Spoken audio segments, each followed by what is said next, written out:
Whether you are new to the living healthy lifestyle or a healthy living veteran, this is the place for the honest answers to your questions. Naturally Savvy with registered holistic nutritionist Andrea Donsky and health journalist Lisa Davis on RadioMD.com. I'm here with my wonderful co-host, Andrea, and the two of us definitely clean with natural products. And as a matter of fact, your cleaning products could be making you sick. They probably are. And here to shed light on that is the wonderful Lisa Beres. Hello, Lisa. Hello. Well, good for you guys. I had no doubt you were using natural and non-toxic cleaning products. But I know we've all in the past at some point used toxic cleaning products, and a lot of people listening probably are still today, maybe not even knowing it. Well, the average American uses 40 pounds of toxic cleaning products every year. Oh, yikes, and then a lot. That's a lot, and that adds up. And then when they're done with them, they flush them down the toilet or pour them down the sink, or maybe you've sprayed them into the air. And these hazardous cleaning products literally make their way back into our environment where they'll continue to release toxins. Wow. So the household cleaning products industry is a multi-billion-dollar industry. And the bad news is it's largely unregulated. They can they don't have to list the ingredients on the products. And then many times what we see are greenwashed products. And what that is that's when companies try to seem like they're healthy. They slap on a little green leaf and tell you that they're natural or non-toxic, a lot of these unregulated terms, when in fact they could still be loaded with all kinds of allergens, irritants, even carcinogens. And they can hide them behind different terms. And you're probably aware that the word fragrance is one of the most overused terms, right? We see that in cosmetics, but also in cleaning products. That word, they can hide hundreds and hundreds of different ingredients behind the word fragrance. So even if you're lucky enough to see ingredients on the product, you're not going to know exactly what's actually in there. And again, they're not required. They're protected by their trade secrets. So they're not required by law to list the ingredients.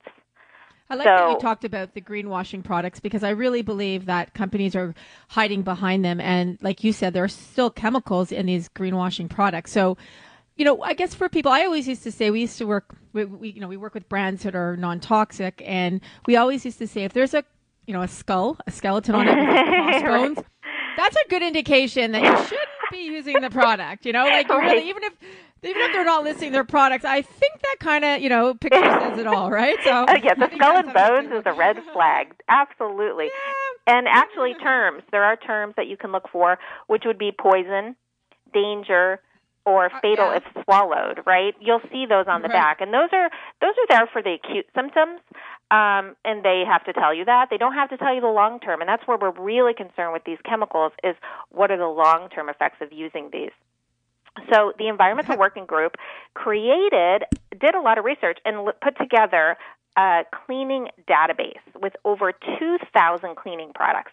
I love this because you can actually put in the cleaning product that you're currently using, and it will give you a toxicity rating of that product. It'll tell you if it's a low hazard, a medium hazard, or a high hazard, what chemicals are in there, because, again, the manufacturers don't have to tell you. So where do you turn as a consumer? You can go here and you can find out exactly what's going on in your cleaning product.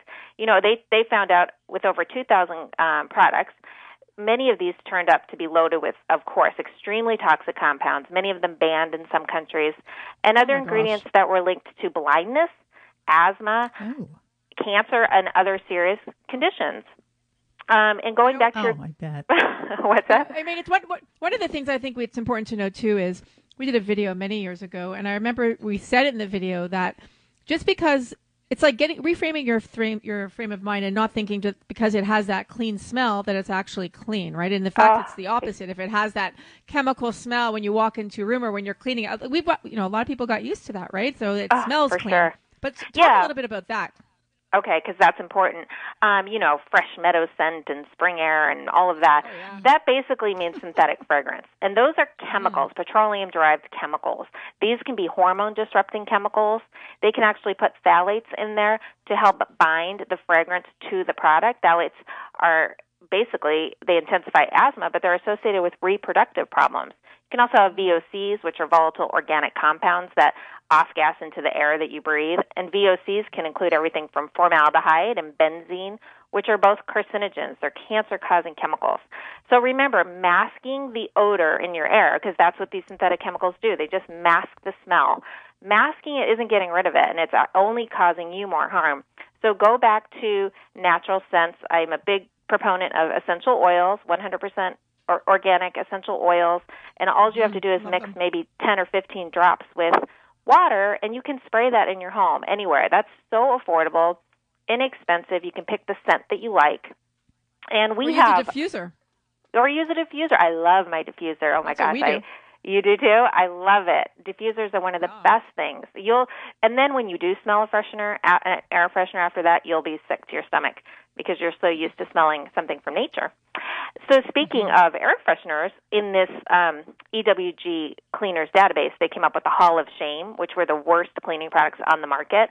And Febreze Air Effects was one of the ones that they found. Oh, I'm not surprised. Not surprised at all. Yeah, guess how many contaminants were in the product? Oh, okay. Hold on. Let's guess. Lisa, let's guess. Just air contaminants only. Air contaminants. 500? I have no idea. 500. That's a lot. I was going to say like 10, 15 maybe. I don't know. 89. Okay, so I was close. No, you were close. 500. 89 air contaminants in one product. So you're spraying, I see people use this and think they're making their home cleaner, or some people even use it in their car. No, you don't want this. And another one in their Hall of Shame was Comet. Now, I have to say, I used this as a child when I had to do my chores. Oh, we did too. Oh, so bothered to think that I used this. But a lot of people are still using it, that green powder. They found in this Comet 146 different chemicals, including... Oh, my God. Can you imagine? That little That's innocent crazy. looking... That's crazy. Some of these chemicals were thought to cause cancer, asthma, reproductive disorders. And the most toxic chemicals that they found in the Comet was formaldehyde, benzene, chloroform, and toluene. And guess what? Those were not listed on the label. I was just going to say that is that if you're looking at a product, they're not going to obviously list it has formaldehyde. There's other words for formaldehyde. And toluene is what they've taken out of nail polish, right? I think a lot of the companies now, that was found in nail polish, that they've removed that along with formaldehyde, right?